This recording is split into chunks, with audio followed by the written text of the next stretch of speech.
என் இனிய அன்பு உள்ளங்களே, உங்கள் அனைவருக்கும் என் அன்பான வணக்கம். பொய்க்காதல் இதில் மெய் தீண்டல் தகுமோ நாவல் பகுதி 18. வாங்க தொடர்ந்து கதையை கேட்கலாம். வெளியே எங்கோ சென்று விட்டு வீடு திரும்பிய சிற்பி அவனது அறைக்கு செல்லும் வழி தூரிகையின் அறையை எட்டி பார்த்தான். தூரிகை அறையில் இல்லை. எங்க போயிட்டா? தன் அறைக்கு வந்து உடை மாற்றி விட்டு மாடி இறங்கி வந்தவன், அம்மா தூரிகை எங்க? என்னுடைய ரூம் ஒரே குப்பையா இருக்கு, அதை சுத்தம் செய்ய சொல்லுங்க என்றான். மகாராணி மாடி இறங்கி வரவே இல்ல, அவ ரூம்ல இருப்பா போல. வைஷ்ணவி, அந்த தூரிகைக்கு போன் போட்டு கீழே வர சொல்லு. அம்மா கூற வைஷ்ணவி தூரிகையை அழைத்தாள். ரிங் ஆகிறது. தூரிகை அழைப்பை ஏற்கவில்லை. என்னாச்சு? போனை எடுக்கல சித்தி. தூங்கிட்டு இருப்பா போல, போய் எழுப்பி கீழே கூட்டிட்டு வா. சரி சித்தி என்றவள் மாடிக்கு சென்றாள். அதே வேகத்தில் திரும்பியும் வந்து விட்டாள். உடன் தூரிகை இல்லை. அவ எங்க? அஞ்சலி ரூம்ல இருக்கா. அவளுடைய செல்போன் மட்டும்தான் அவளுடைய ரூம்ல இருந்தது.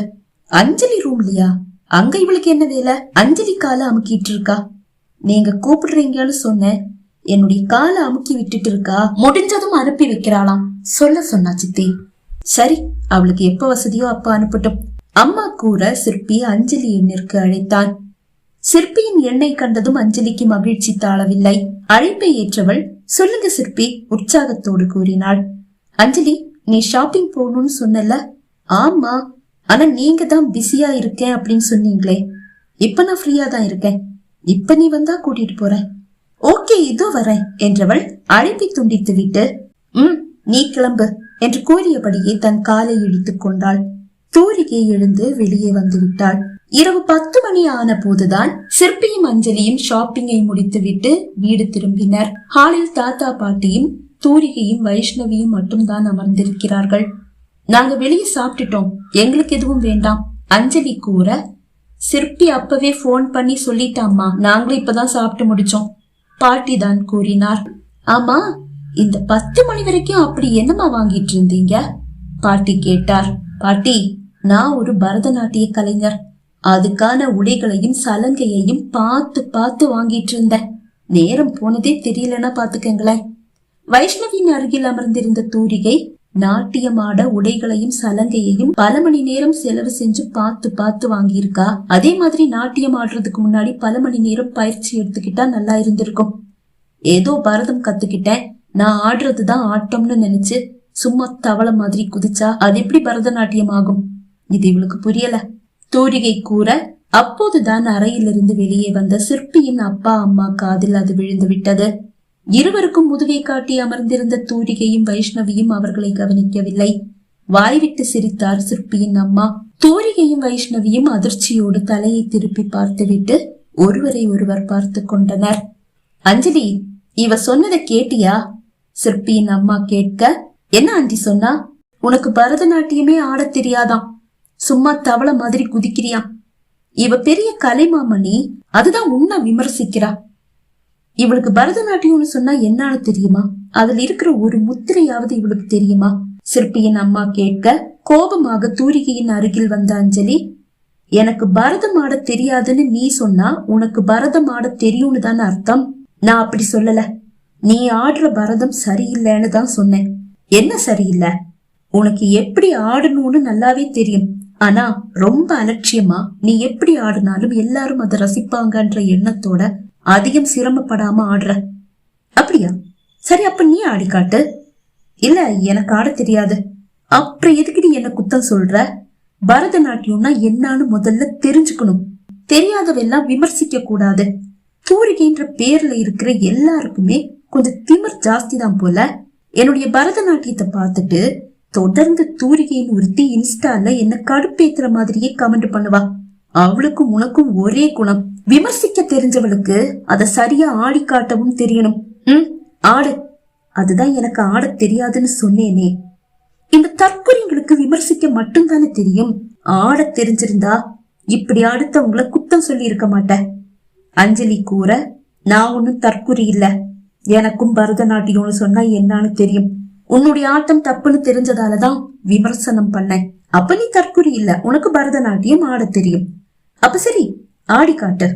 நடப்பதை அமைதியாக வேடிக்கை பார்த்து கொண்டிருந்த சிற்பி, அஞ்சலி, நீ சொன்னியே இன்ஸ்டால ஒரு தூரிகைன்னு, அந்த தூரிகை தான் இந்த தூரிகை என்று கூறி எரிதியில் எண்ணெய் ஊற்றினான். அப்படியா? அப்படிதான் இவளை விடவே கூடாது. ஆடுடி. என்னுடைய ஒரு பரதநாட்டியத்துக்கு கூட நீ நல்ல ஒரு கமெண்ட் போடவே இல்ல. நீ முதல்ல ஆடி காட்டு. இப்படி சொன்னா எப்படி அஞ்சலி? முதல்ல உன்னுடைய மாஸ்டர் பீஸ் ஒன்ன நீ எங்க முன்னாடி ஆடு, அதுக்கு பதில் நாட்டியத்தை இவ ஆடட்டும். சிற்பி தூண்டி விட்டான். இவர் என்ன வச்சு செய்யறதுலயே குறியா இருக்காரே. முணுமுணுத்தாள் தூரிகை. அது லேசாக அஞ்சலி செவியில் விழுந்து விட்டது. ஓடி வந்து அவள் கையை பிடித்து இழுத்து கீழே தள்ளிய அஞ்சலி, வாய்க்குள்ள பேசுறது, திரைமறைவுல நின்னு விமர்சிக்கிறது, இதுதான் உன்ன மாதிரி ஆட்களுக்கு கைவந்த கலை. அதே நீங்க 4 பேர் முன்னாடி ஆடவும் மாட்டீங்க, ஆடவும் தெரியாது. முதல்ல நீ ஆடுடி, அப்புறமா பதில் ஆட்டத்தை நான் ஆடுறேன். அத பார்த்து இங்க இருக்கிற எல்லாருமே வாய் அடைச்சு அப்படியே உட்கார்ந்துடுவாங்க. முதல்ல நீ ஆடு. எழுந்து நின்ற தூரிகை, சரி நீ ஒரு பாட்டை போடு, அதுக்கு நான் ஆடுறேன். ஒரு பொன்மானை நான் பாட அந்த பாட்டை பிளே பண்ண அஞ்சலி. சிற்பி தான் கூறினான். அஞ்சலியும் அந்த பாடலை தேட 1 நிமிஷம் என்றவள் மாடிக்கு சென்று தன் வெள்ளி கொலுசை எடுத்து வந்து அணிந்து கொண்டாள். இப்ப பாட்டை போடு என்று கூற அஞ்சலியும் பாடலை பிளே செய்ய தூரிகை ஆட ஆரம்பித்தாள். அஞ்சலி உட்பட அனைவரும் மெய் மறந்து விழிகளை இமைக்க மறந்து அவளது நடனத்தை முழுமையாக பார்த்து ரசித்தனர். பாடலும் நடனமும் முடிந்த பிறகும் ஒருவரும் ஆடவும் இல்லை, அசையவும் இல்லை. அவர்கள் விழிகளில் அந்த நடனம் அப்படியே ஓடிக்கொண்டிருந்தது.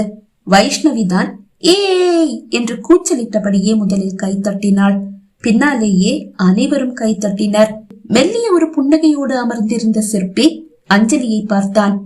அஞ்சலி, இனி நீ ஆடு என்றான். எழுந்து நின்ற அஞ்சலி தயங்கி தயங்கி, அது வந்து நான் இப்பதானே சாப்பிட்டேன், அதுவும் ஹெவியா சாப்பிட்டேன், உடனே ஆட முடியாது என்று கூறி தப்ப முயல. தூரிகையும் இப்பதான் சாப்பிட்டா, அதுவும் ஹெவி ஃபுட்டை தான் நாங்க எல்லாருமே சாப்பிட்டோம். ஆனா நீ ஆட சொன்னதும் அவ ஆடிட்டா. அவளே ஆடும்போது பரதநாட்டியத்திலேயே ஊறி போன உன்னால ஆட முடியாதா? சும்மா ஆடு அஞ்சலி. வைஷ்ணவி கூறியதோடு விடவில்லை. பாடலை தன் செல்போனில் பிளே செய்தும் விட்டாள். வேறு வழியின்றி அஞ்சலி ஆட தாத்தா பாட்டி இருவரும் தலையை சொரிந்தபடியே ஒருவரை ஒருவர் பார்த்து கொண்டனர். அப்பாவோ ஏதோ அழைப்பு வர அதுதான் சாக்கு என்று எழுந்து சென்றே விட்டார். அம்மாவோ கொடுமை என்று ரசிப்பது போல் அமர்ந்திருக்க, நடனம் முடிந்த போது அம்மாவும் சிற்பியும் வைஷ்ணவியும் தூரிகையும் மட்டும்தான் ஹாலில் அமர்ந்திருந்தனர். வைஷ்ணவியும் தூரிகையும் சிரிப்பை அடக்க முடியாமல் வாயை மூடி சிரிக்க, அம்மா மட்டும் வாவ் சூப்பர் என்று கூறி கைத்தட்டினார். அஞ்சலி சிற்பியை பார்த்தாள். அவன் அமைதியாக அமர்ந்திருக்கிறான். சிற்பி, எப்படி இருந்தது? அஞ்சலி, தூரிகை சொன்ன மாதிரி தவள மாதிரி அவ்வளவு கேவலமா எல்லாம் இல்ல, ஆனாலும் நீ நிறைய விஷயங்களை சரி பண்ணிக்க வேண்டியதா இருக்கு. தூரிகையோட நடனத்தை பார்க்காம உன்னுடைய நடனத்தை மட்டும் பார்த்திருந்தா வாவ் சூப்பர்னு நானும் சொல்லியிருப்பேன்.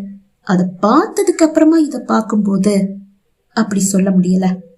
சாரி, நீ இன்னும் கொஞ்சம் நல்லா ஆட முயற்சி பண்ணா நல்லா இருக்கும் என்று கூறிவிட்டு எழுந்து செல்லும் போது தன்னையே இமைக்காமல் பார்த்தபடி அமர்ந்திருந்த தூரிகையை பார்த்து உதடுகளை குவித்து முத்தமிட்டு சென்றான். அதை தூரிகை மட்டும்தான் கண்டாள். அந்த முத்தம் அது அவளுக்கு மிகவும் பிடித்திருந்தது. அவளது நாட்டியத்திற்கு அவன் கொடுத்த பரிசாக அதை நினைத்தாள். சிற்பி மாடியை எட்டுவதற்குள் வைஷ்ணவியின் செல்லுக்கு அழைப்பு வந்தது. செல்லை எடுத்து பார்த்தாள். அவளது அம்மாவிடம் இருந்துதான் அழைப்பு. அழைப்பை ஏற்றவள், சொல்லுங்கம்மா என்றாள். வைஷ்ணவி, உன்னுடைய மகன் இன்னைக்கு அம்மா வரமாட்டாங்களான்னு சொல்லி கேட்டு ரொம்ப அடம் பிடிச்சு ஆர்ப்பாட்டம் பண்ணிட்டு இருக்கான். நான் எவ்வளவு சொல்லியும் அவன் கேட்க மாட்டேங்கிறான். அவள் அம்மா பேசுவது செல்போனையும் தாண்டி தூரிகையின் செவியிலும் எட்டியது. வைஷ்ணவி, நீ வீட்டுக்கு போ என்றாள். இல்ல, நீ தனியா? பரவாயில்ல, நான் படுத்துக்குவேன், எனக்கு பிரச்சனை இல்ல. சரிம்மா, நான் வந்துடுறேன். அழைப்பை துண்டித்தவள், சித்தி நான் வீட்டுக்கு போறேன் என்று கூற மாடியில் அப்படியே நின்றுவிட்ட சிற்பி வேகமாக கீழே இறங்கி வந்தான். வைஷ்ணவி, நீ தனியால போக வேண்டாம், நான் உன்னை கொண்டு போய் விடுறேன் என்று கூறியவன் வாசலை நோக்கி நடக்க அவன் பின்னால் சென்றாள் வைஷ்ணவி. தூரிகை வந்து படுக்கையில் வீழ்ந்து விட்டாள். ஆனால் ஏனென்று தெரியவில்லை, சிற்பி கொடுத்த அந்த முத்தம் அவள் உறக்கத்தை கெடுத்தது. வெகு நேரமாக படுக்கையில் உருண்டு புரண்டு படுக்கிறாள். ஆனாலும் உறக்கம் வரவில்லை. அப்போதுதான் கதவு தட்டப்படும் ஓசை கேட்டது. எழுந்து வந்து கதவை திறந்தாள். மெல்லிய ஒரு புன்னகையோடு வாசலில் நிற்கிறான் சிற்பி. தூக்கம் வரலையா என்று கேட்டவன் உள்ளே வந்து கதவை சாத்தி தாழிட்டான். எனக்கும் தூக்கம் வரல. உன்னுடைய நாட்டியத்துல நான் விழுந்து நாளாச்சு.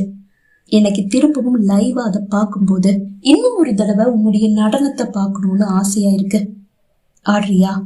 இத அடிமையோட உரிமையாளரா கேக்குறீங்களா, இல்ல அவள் கூறி முடிக்கும் முன் உன்னுடைய நாட்டியத்துக்கு அடிமையாகி போன ஒரு அடிமையா கேக்குறேன்.